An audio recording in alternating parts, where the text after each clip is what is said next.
The Late Show with Duza COLD BEAR. Tonight, TALAfreak-out. And Father's Day first drafts. Oh crap, is it that time already? And now, here's your host, Duza COLD BEAR. Welcome everyone, welcome to The Late Show. I'm your host, Duza COLD BEAR.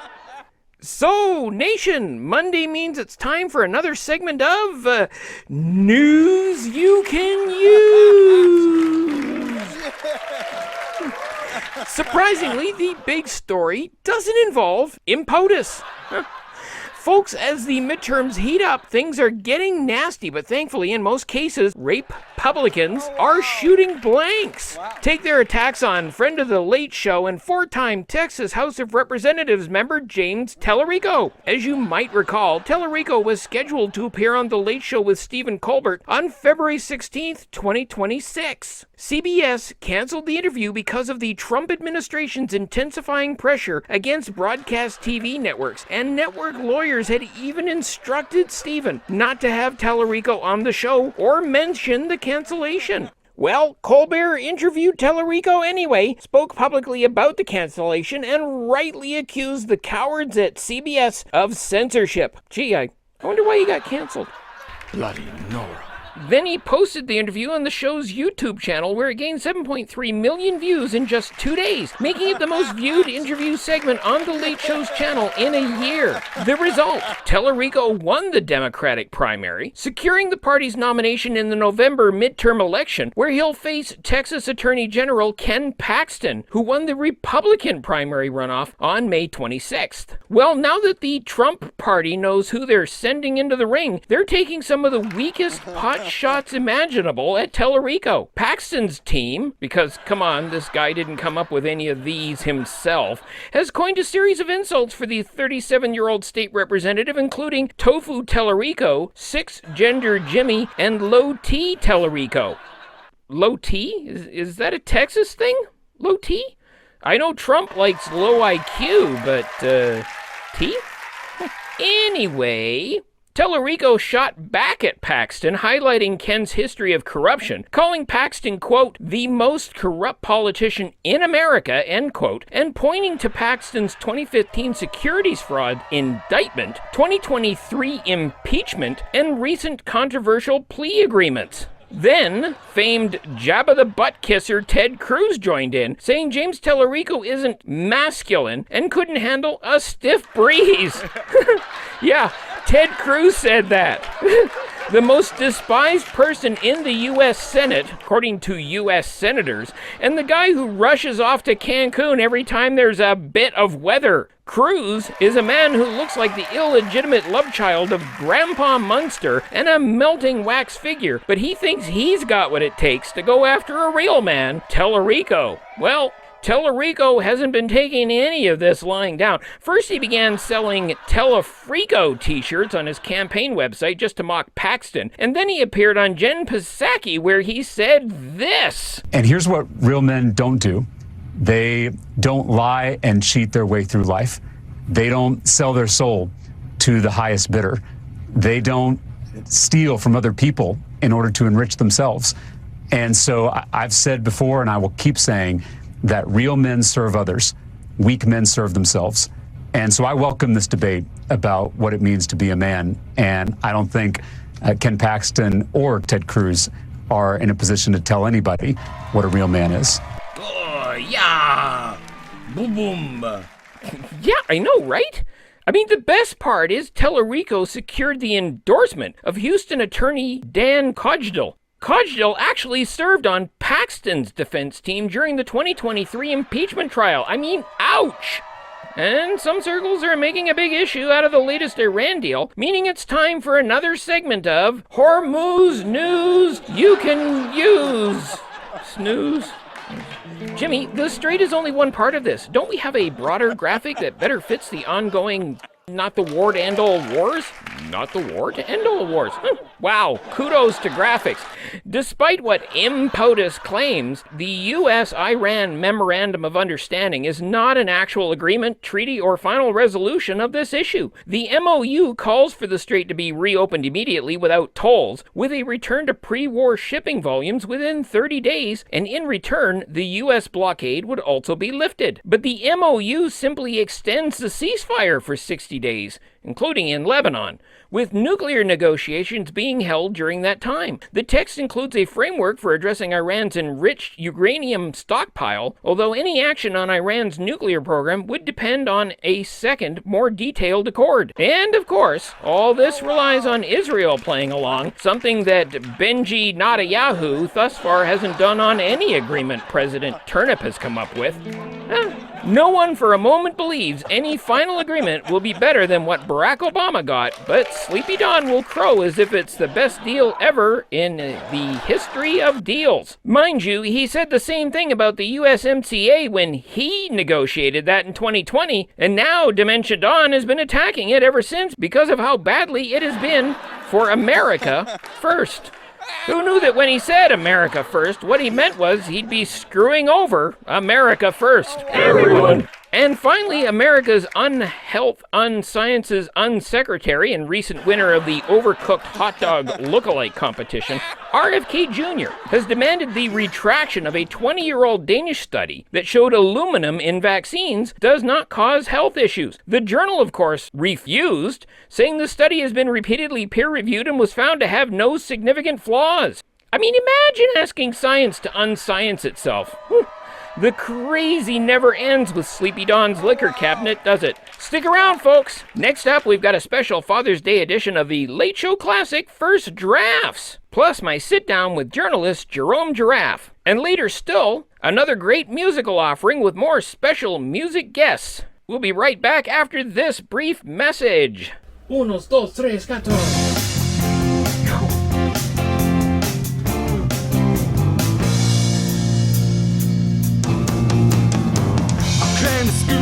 From a big smart town, so much to learn, so much to...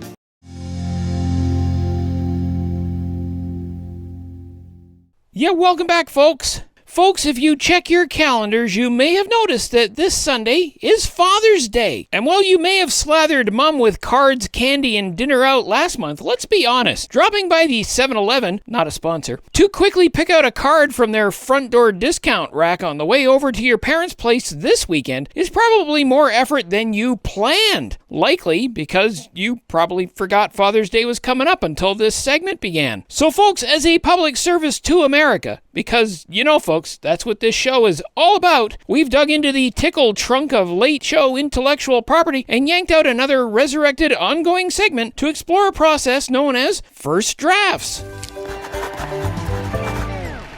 No, stupid! But you see, the problem is, this isn't a solitary desk bit. I need an assistant. You longtime viewers of The Late Show will recall that ahead of each holiday or card-related event, Stevie would welcome his wife, Evie, onto the show, engage in a bit of banter, most of which seemed to involve Evie throwing Stevie under the bus a bit for our amusement, and then they'd present each card. Well, folks, we see no reason that tradition shouldn't continue, but I'm not married, so the question we had was, who is the perfect foil for somewhat hostile but otherwise light-hearted banter to help me present this segment? And we came up blank on that. Yeah. So what we did was what we normally do when we've struck out at the last minute and called up our old, I want to say friend, Rusty the Rooster. Rusty, welcome back to the show. Oh, thanks. So what you been doing? Well, sitting by the phone, waiting for my agent to call. How has that been going? Well, I haven't heard from you in over a year. Yeah, sorry about that. We were in a Trump gulag. Alberta Public School. Yeah, same difference. How did you not notice? Our channel was taken over and replaced by the worst Trump butt-kissing nonsense ever. Yeah, I don't watch much TV. Huh. Yeah, well, we weren't booking guests during that period because, well, there was no show. I mean, being in jail and all. Although I'm surprised Azud Rayab didn't give you a call. Yeah, he was too busy interviewing turtles. I thought you said you didn't catch the show because you don't watch much TV. Yeah, but they were turtles. I mean, one lit his own house on fire, and the other was on the run for over a year. I mean, come on, that's awesome. Typical. Get on with it, Bear. Okay, fine. Rusty, So you're watching the guy interview turtles and it never occurs to you that's not me? Yeah, well, I mean, to be honest, I thought you grew a goatee. I mean, how was I to know? His accent, for one. He had an accent? Oh, sorry. You bears all sound alike to me. Gasp. What? Get on with it, Bear. Yeah, but talk, man. Fine.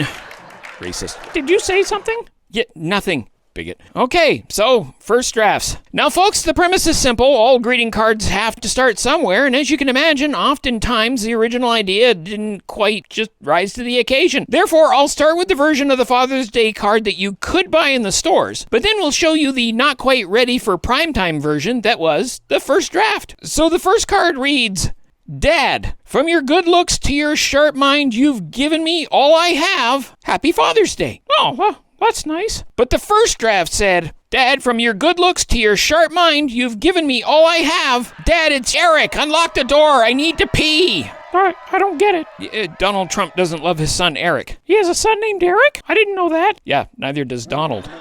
Are they supposed to be this political? Well, they're supposed to be funny. Yeah, when does that start? Jimmy? Ugh, it's just banter. Ugh. Keep it moving, Bear. Okay, fine. Next card, he says, smiling through gritted teeth. I don't think you were supposed to read that bit out loud. Shut up. Yeah, next card. Dad, we love spending so much time with you. Happy Father's Day. I guess that's when the dad is retired. Yeah, it sure sounds like it. But the first draft said, Dad, we love spending so much time with you, but next time, run your jokes past us so your show isn't canceled by network lackey sucking up to the president, okay? Oh, that seems rather specific. Yeah, it's a joke. Was that one supposed to be funny too? Jimmy! Oh, just go with it, Bear. Fine. So, Rusty, do you have any plans for Father's Day? You're kidding, right? What, you're not a dad? I spent the entirety of my reproductive years sequestered in a bag on a kid's show. That bag had half the CBC Children's Library in it. There wasn't any room for action, if you know what I mean. Yeah, a simple no bear, no plans would have worked too. Yeah, that's not what my audience wants from me. Am I right? Jimmy! Oh, tick-tock bear. Fine. What? You dropped some. Last one! Oh, I see what's happening. This card reads, Dad, you're like the sun, the moon, and the stars. Always there for me to look up to. Oh, well, that's kind of sweet. But the first draft says, Dad, you're like the sun, the moon, and the stars. Cold, distant, and unreachable. Yikes, that's dark. And that's First Drafts, the Father's Day edition, everyone. We'll be right back with career journalist Jerome Giraffe. Oh, that git. I hate him. Yeah, no one cares what you think, you xenophobic sectarian. What does that even mean? It means we're done. Ugh, but, Bear, go to commercial. But now. The Late Show will be right back after this brief message. At least the band's playing.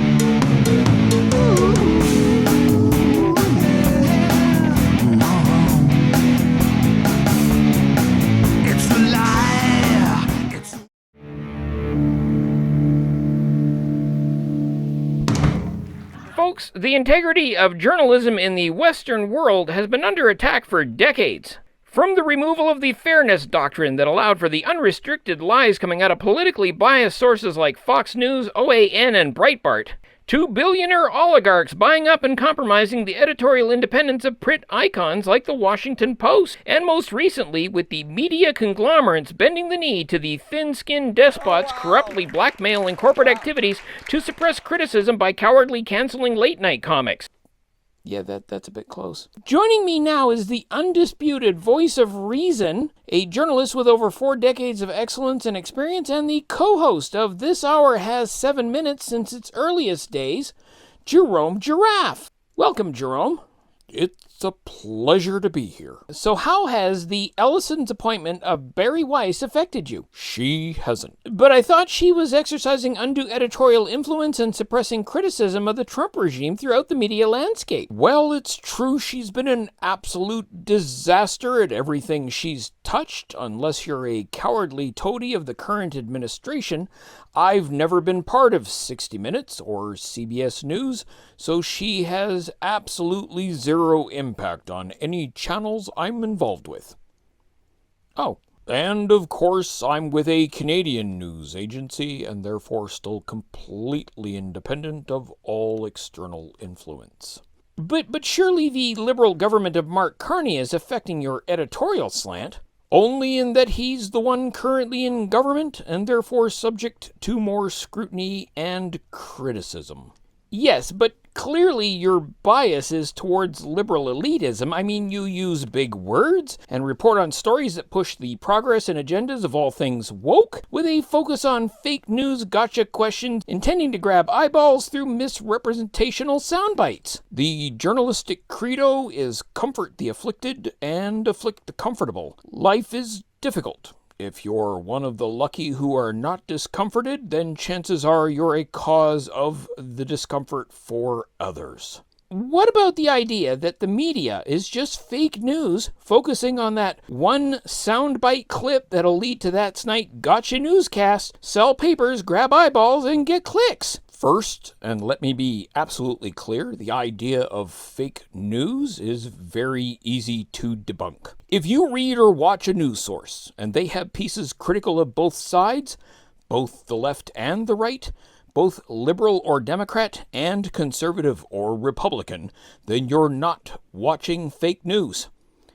So let's start with that. Fake news is any agency that never reports on the failings of both sides. Anyone can read the Associated Press, Canadian Press, and national newspapers such as the Globe and Mail, and they'll find articles that they agree with as well as those that upset and annoy them. That's the very definition of fair and balanced. But governments often accomplish great things and the left-wing media never reports that. That isn't true. They may not celebrate them, but if unemployment is low, it gets reported. Inflation gets reported regardless of the direction it's heading. The value of trade, currency, all of that is reported without bias. It's not the news's job to go looking for government successes to report on, unless they have a newsworthy angle, of course, such as something that should be copied elsewhere. Promoting their successes is what the government should be doing with their press releases, news conferences, and media scrums, and they do it quite a lot. The news,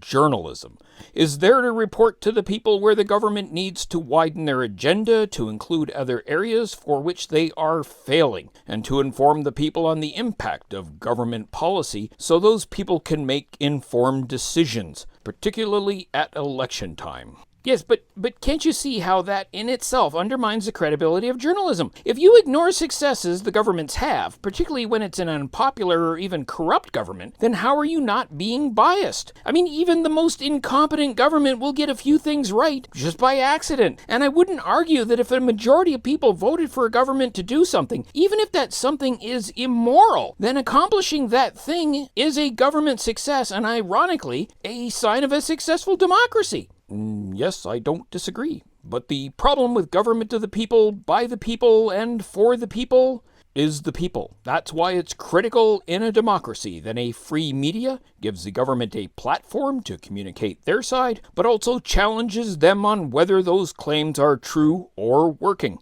and on who those policies are hurting. No doubt, most Germans were getting exactly the government they voted for under Hitler or the Italians under Mussolini, and even now the Americans under Trump. But when leadership gets away with insulting those questioning them, gets to shut down the questions, gets to storm out of interviews without repercussions for doing so, and is not challenged when their policies and decisions do massive harm, just as the ongoing conflict with Iran is doing, just as the tariffs and trade wars are doing, and the government's response is to shut down the questions because they are incapable of justifying their actions, then a free press and the right to criticize isn't just important, it's critical. When the government's version of events don't hold up to scrutiny, and there are no repercussions for avoiding giving answers, then we aren't being governed by moral people, but instead the corrupt. And when the rich are able to buy the channels that the people rely on and even need in order to remain informed, and the rich co-opt those channels by helping the government suppress criticism, then we do not have a democracy. The people do not have what they need to exercise their voice, and that, more than anything else, is what should be understood, universally I would add, as tearing away at the integrity of our institutions. Nothing in the shadows should be trusted, and no institution or organization that is unable or unwilling to defend its actions in the public or in the courts is moral enough to be allowed to stand. Yikes! You sound like you're promoting insurrection, rebellion, or revolution. I'm describing what will lead to insurrection, rebellion, or revolution. Throughout history, none of which were organized. They broke out because the population being governed reached a point where their distrust in the government exceeded what they had to lose. Woof. Well, thank you, Jerome. Sobering thoughts indeed. Indeed. Jerome Giraffe, longtime co-host of This Hour, has 7 minutes, folks. We'll be right back after this message.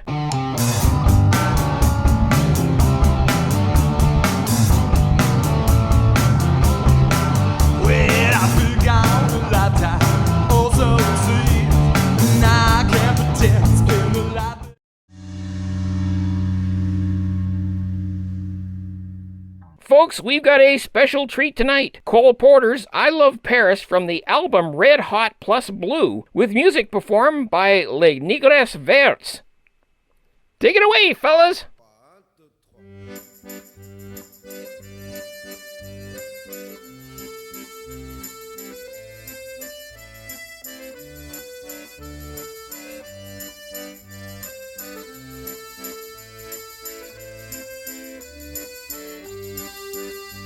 Quand je balance un œil sur cette ville éternelle, bleu-gris, qu'importe le ciel, quel que soit l'enthousiasme ou la couleur des larmes, de plus en plus je me rappelle.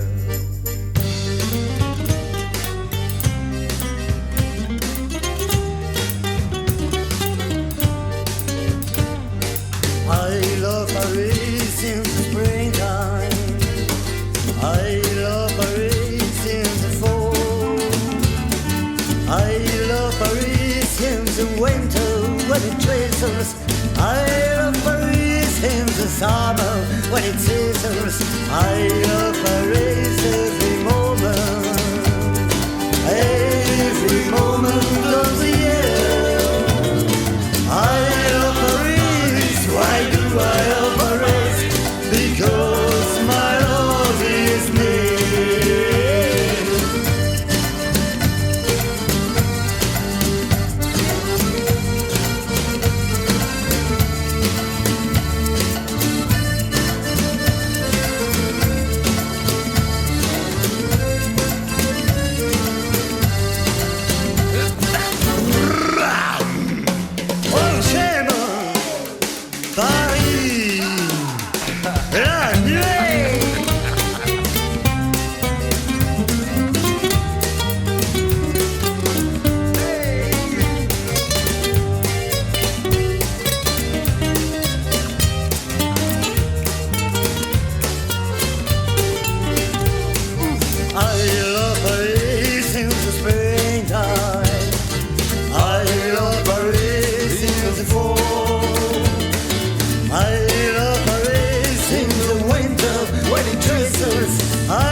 Well, folks, that's it for the 4th week of The Late Show with Duza COLD BEAR.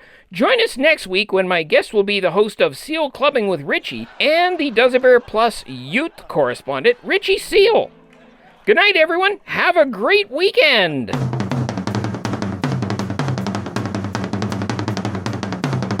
Years ago, cruel land, not too many couldn't stand. Full of hate, full of feeling deserted. Remember, there's a new Late Show segment premiering at 11:30 p.m. Eastern Time, Mondays through Thursdays each week, with the full week's offerings posted in the digest format every Saturday. And patrons, even the free ones, who get their name in the credits just for signing up, get early releases of each segment during the East Coast prime time, so they don't need to wait until late night to see the show.